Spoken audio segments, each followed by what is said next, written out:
Now we want to see the dot product of 3D Cartesian vectors.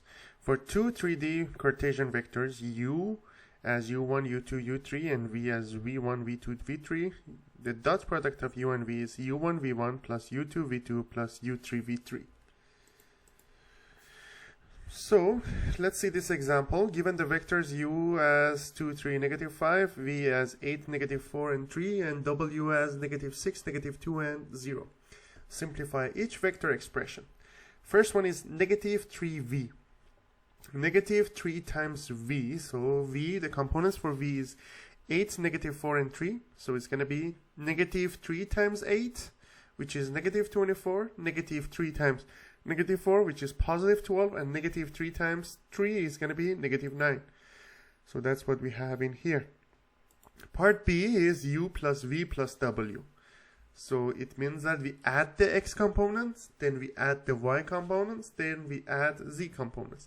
So 2 plus 8 minus 6, that's going to be 4. 3 minus 4 minus 2 is going to be negative 3. And negative 5 plus 3 and 0 is going to be negative 2. As you see it in here. 4, negative 3, and negative 2. Next one is going to be the magnitude of u minus v. Magnitude of u minus v, first of all, we need to find out this vector. It's going to be 2 minus 8, which is going to be negative 6. 3 minus negative 4, which is going to be 7. And negative 5 minus 3 is going to be negative 8. And after that, we're going to find out the magnitude. So negative 6, 7, and negative 8 is going to be square root of negative 6 squared, 7 squared, and negative 8 squared. So the answer is going to be square root of 149. So let's see the last part, which is the dot product of u and v. The dot product is super easy. 2 times 8, 16, plus 3 times negative 4, negative 12, and negative 5 times 3, which is going to be negative 15. So that will be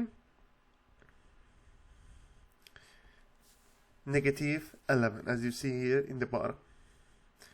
Let's see the next example. It says collinear vectors and dot products. Determine if the vectors, vector A, 6, 2, and 4, vector B is 9, 3, and 6 are collinear.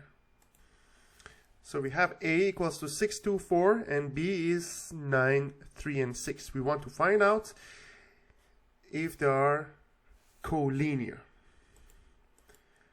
So if they are collinear, the angle between these two has to be 0. So when we set up the dot product, we can say cosine theta equals to the dot product of A and B divided by magnitude of A times magnitude of B. So that's going to be 6 times 9 plus 2 times 3 plus 4 times 6. That's going to be 54 plus 6 plus 24. That will give us 84. And in the denominator we have square root of 6 squared, 2 squared, and 4 squared. Multiplied by 9 squared, square root of 9 squared, 3 squared, and 6 squared. So that will end up having square root of 7056. So 84 divided by square root of 7056 is going to be 1. And cosine inverse of 1 is 0. So the theta is 0. It means that A and B are collinear. Let's see next example. Find an orthogonal vector. Prove that two non-zero vectors A and B are orthogonal or perpendicular if and only if A dot B is 0, or the dot product of A and B is 0. Part B, it says find a vector that is orthogonal to 3, 4, 5. So for part A,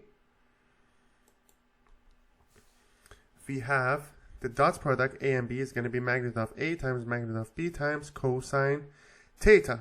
In this case, because we assume that we have perpendicular vectors, so we have cosine 90. So cosine 90 is going to be 0. So the dot product is going to be 0. In part B, it says find another vector which is orthogonal to 3, 4, 5. So it's going to be xyz dot 3, 4, 5 is going to be 3x plus 4y plus 5z. So we can have different numbers for x, y, and z, but if we assume x equals to 2 and y equals to 1, we can find out z. So 3 times 2 plus 4 times 1 plus 5z, z is going to be negative 2. So we have 2, 1, negative 2, which is going to be orthogonal to 3, 4, 5. So 2, 1, negative 2, 3, 4, 5 is going to be, dot product is going to be 0. Now let's see the summary of properties of operation. So we had it before. We have commutative property, which is saying that a plus b equals to b plus a, or a dot b equals to b dot a. We have associative, a plus b plus c is going to be a plus, in brackets, b plus c. Or distributive, we can say k times addition of a and b equals to k times a plus k times b. And we have addition identity, which is vector a plus 0 equals to vector a. And then we have multiplication identity, which is 1 times a equals to a. Let's see this example.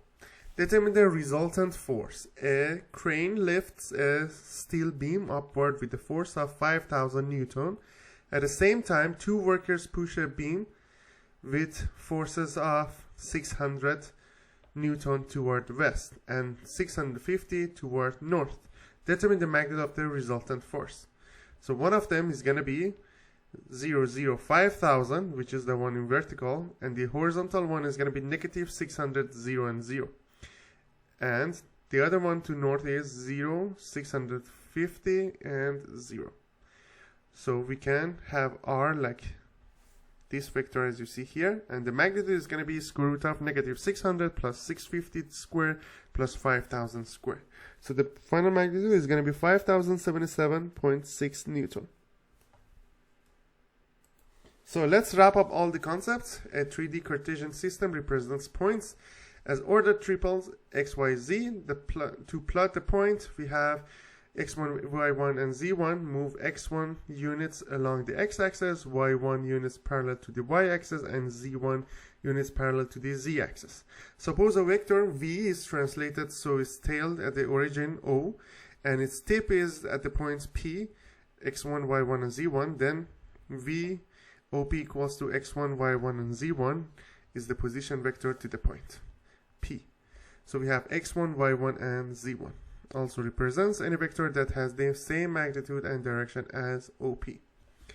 So I is 1, 0, 0, J is 0, 1, 0, and K is 0, 0, 1 are unit vectors. Any 3D Cartesian vectors V equals to ABC can be written as sum of scalar multiples of unit vectors as I, J, and K. So we can say vector V equals to AI plus BJ plus CK. So it's going to be A times 1, 0, 0, B times 0, 1, 0 plus C times 0, 0, 1. And the magnitude of the vector is going to be square root of A squared plus B squared plus C squared. So for vectors U, U1, U2, U3, and V, V1, V2, V3, we can say U plus V is U1 plus V1, U2 plus V2, U3 plus V3. And KU is KU1, KU2, and KU3. U minus V is going to be U1 minus V1, U2 minus V2, and U3 minus V3. And when you have 2 points as P1 contains components of x1, y1, and z1, P2 is x2, y2, and z2, then the vector P1, P2 is going to be x2 minus x1 squared, y2 minus y1 squared, and z1 minus z2 minus z1 squared. And then we need to find out the square root of the sum of this. The dot product of two vectors u and v with angle theta between them is u dot v equals to the magnitude of u times magnitude of v times cosine theta. If u and v are u1, u2, u3, and v1, v2, v3, then dot product of u and v is u1, v1 plus u2, v2 plus u3, v3.